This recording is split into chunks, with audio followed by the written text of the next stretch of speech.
I can't say I'm surprised that this statement has had to come. I think there's a saying, in the end, the truth always catches those who try to outrun it. And when the media has the bit between its teeth, I think the handling of everything this week possibly frustrated people more, certainly journalists more who were following this story, and meant that it was never going to go that way. I think, from the very, very off, I remember seeing the news alerts and the bits coming through last weekend, and I sensed that the writing was on the wall immediately. I mean, he says he did nothing illegal here, and, we have to kind of take that as it is at the moment. But, I mean, I suppose the bit that's going to annoy people most is the idea of some kind of cover-up. That's it.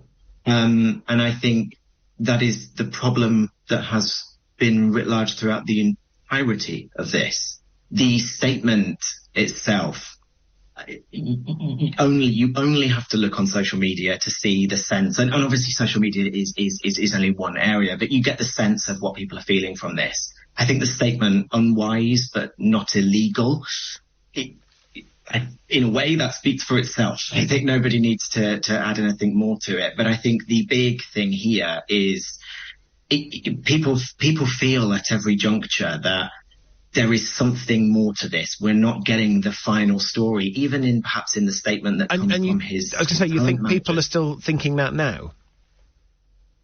I think so. The sentiment from what you're seeing externally is very much that. We've been talking about the importance for ITV for this morning is not Philip Schofield, it's not Holly Willoughby. The importance for those parties is the audience, and that show is all about being connected, being human, being in your front room and talking to you about your issues and the things that you face. Well, if you can't be upfront and honest and clear on the things that you're facing, then it doesn't work.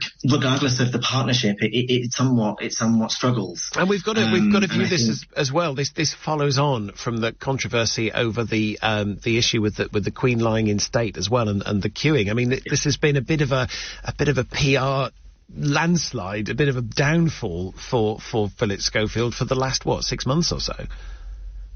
Well, it's certainly that. You can definitely call it that. I think what is interesting is how you can see remnants of this story. If you look back, you can see remnants of this story appearing for quite some time.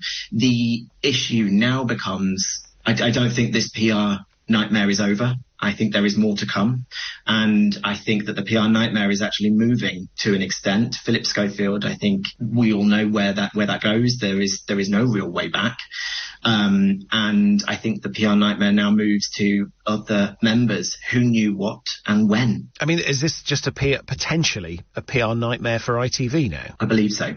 I think it has been a significant challenge to deal with.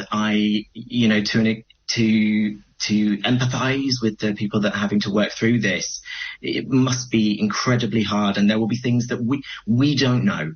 That the reality is when we were discussing this earlier in the week, relationships are fraught, they're difficult, they can break down, and I imagine there's an awful lot of, I've never been in a TV double act, I don't fancy it anytime soon, but I imagine that's even harder. But the challenge here now becomes, what point are you working towards building a great show, or what point are you working towards actually getting the truth out there and making sure that issues are faced in the way that they should be? Because the audience now is asking that. Just very quickly, you touched on a potential way back that is looking unlikely for Philip Schofield. I mean, you deal in PR for people like this. Put yourself, speaking completely generically now, put yourself in a position, somebody comes to you and says, I've been through a situation like this, I was a national TV presenter, this has all happened, I need to rebuild my career. I mean, what advice can you give someone in that position? I think that is the $10 million question, and I don't want to evade that question. The reason that I'm a typical PR person, the reason why I'm hesitant on it is because I still don't believe that this is the end of that story. I think that there are hints that there are other things within this. This I think has potential to be much bigger than we currently know at this stage. my gut, if you'd have asked me that the last week, my gut told me that even in the statement that talked about the soap awards, there was no chance that that was happening. This story was not going away. It was a softening edge of that. We might be seeing some of that in here too. I think now we're going to see, in a sense, it will ramp up more to an extent. There is still a human in the middle of this, in this crisis. And so I think it's always important to think of the impact of the words that we use and the things that we discuss online. I'm not criticizing, but there is still that. But if I were talking from my side of things, this is not a client that I would be picking up anytime soon.